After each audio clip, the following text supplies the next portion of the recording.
Good day and welcome America and beyond. I'm Tom Donahue for Truth Matters. My co-host is Angeline Marie. And this report is a follow-up, and I'm going to be doing many follow-ups to the Trump-Epstein files. And I think that's what we have to call it now. It's not just the Epstein files. And yes, there's a cast of characters that go well beyond Trump and some that we know absolutely are guilty of sin. But more and more is coming out about what Trump knew and what he was involved with and how long he was involved with Epstein. And it just keeps getting deeper and deeper. And I want to reflect on the bombastic Bonkers Bondi. Now, everybody in that cabinet, for the most part, the Trump administration cabinet, want to play to the emperor, tyrant Trump. And so she goes in, she's a trained lawyer, former state AG from Florida, now the Attorney General of the United States. And she understands separation of powers and that there's more than just executive power, and that she, like other cabinet members, from time to time will be called in to account for their department, their actions, their, cases, whatever. And of course, she's not in compliance with the Epstein Transparency Act, and there is congressional oversight, and there is legal authority to impose sanctions, and they absolutely have the right to oversee the Justice Department. But they're about the only thing that's stopping us from abject tyranny. There are no independent agencies under Trump. They all act on his behalf. And it's all about this revenge tour, and it's about pushing the limits of authoritarianism. And you may not like to hear this, but this is true. This is what's happening. So Bonkers Bombastic Bondi, and yes, I'm a talk show host, so I can name call and name tag, and I've done this for many years. But if I were the president or a governor or serving, I would perform with more decorum. I still do not use cuss words or nasty slang, which many hosts do. I don't resort to that. And I'm just astonished. People on the radio, people on podcasts, streaming, that say, oh, I have the leeway to just let the language fly. Like they're in a bar or a nightclub or a card game or shop talk in the gym or in the locker room. It's actually quite disgusting and uncalled for. And I just think of the grandmother, I think of the child that may be around the radio or around the streaming device and listening and going, why did that man or that woman say that? Yeah, I'd like to know why are you dropping F-bombs? And I'm not even going to call out there's just too many of them that are doing this. So anyway, Bondi decides to perform for Trump. And that's what it was. It was a performance to say, if maybe I can have better name calling. Maybe I can yell and scream. And the fact of the matter is, she is there to testify. Now, let's say she and her U.S. attorneys bring someone into a deposition, or questioning in terms of an interrogation, they expect answers and they expect compliance. Same goes for her, because she has to answer to Congress on these matters. So it's not like she's being vilified or punished. She needs to be, because she's not in compliance with the Congressional Act, and the president signed it. Yeah, her president, tyrant Trump. But Bondi's, even MAGA influencers, even MAGA media, they're even saying, what was that? Now, if she's in a debate setting and she wants to go bonkers like Trump, then fine. But this is a congressional hearing. Now, if someone's impugning your personal integrity or honor and maybe crossing the line, then you defend yourself with all the vim and vigor. But you should be defending yourself with most of those questions from Republicans and Democrats with the facts. Talking about the Dow Jones and the economy, it has nothing to do with the Epstein files. Totally dishonest and just a shameful and disgusting performance. Now, you do know part of the reason Bondi was hired just like many of the cabinet members, she was, a Fox News contributor. It's like casting call, like, oh, did you ever work for Fox News? Were you a contributor for Fox News? Do you have blonde hair? Do you have nice legs? Do you have lips like the press secretary? These are actually sadly accurate, because these are the things that are important to Donald Trump. So you have Kash Patel cashing in on, taking all these private flights to meet his young girlfriend and having private security for her. And, it just gets crazier and crazier. And he lied. And I saw the clips of his congressional testimony where they, one of the Democrat questioners asked him, does Trump's name appear in the Epstein files maybe 1,000 times? No. How about 500? No. How about 100? No. How about 50? No.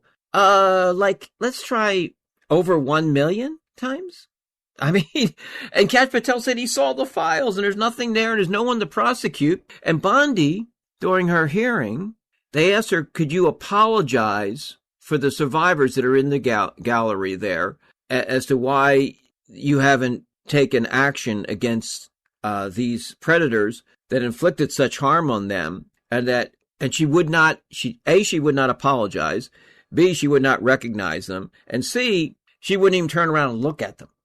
I've seen interviews where people said, Pam Bondi was actually, before she came on to the Trump team, was a reasonably nice person.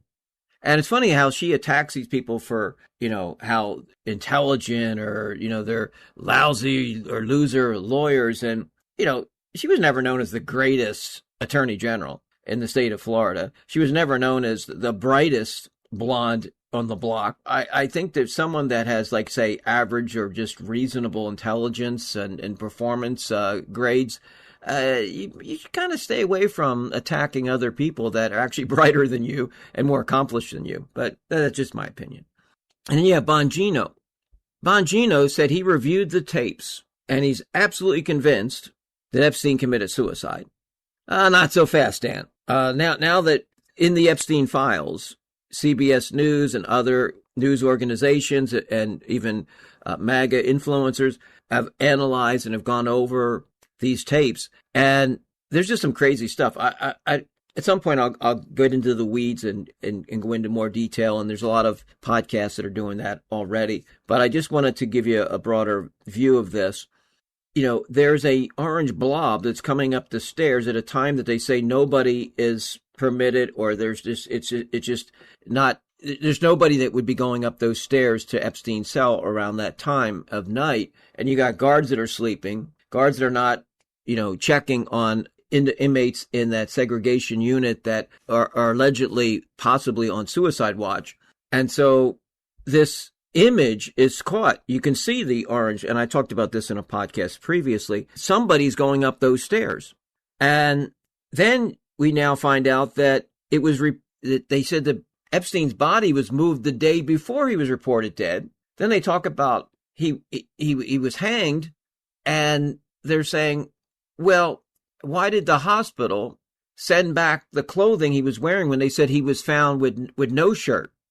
And then there was an inmate that was his roommate at the time that said that he had a murder conviction and was considered, he was like a rogue, violent cop, a former cop.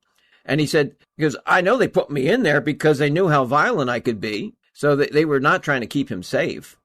So Dr. Bodden and other pathologists that have looked at the autopsy and the autopsy report say that all indications are he was strangled. He didn't hang himself. It wasn't a voluntary suicide.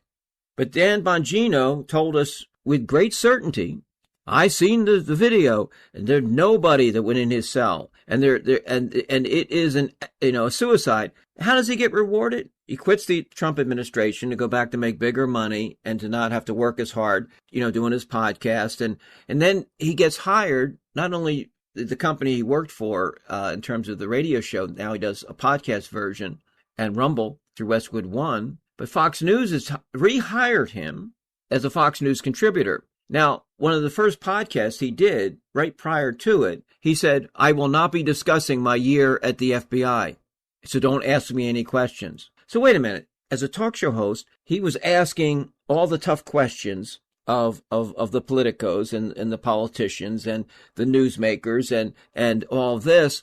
But we, the listeners, the audience, the viewers, cannot ask Dan about these discrepancies, about his below average performance at the FBI. And so now he's making big money to talk about other people and their issues, but Dan doesn't want to talk about his own.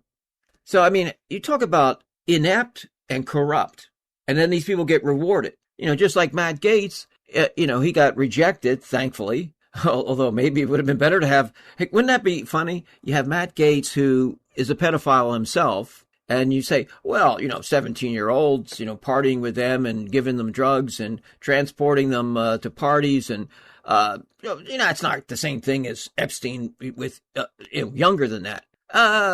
Yeah, it is. And sorry, Megyn Kelly, when you were trying to excuse the fact that Epstein, it wasn't going with like the little kids, and then you've tried to blow over that controversy. A minor is a minor. And yes, would it be worse?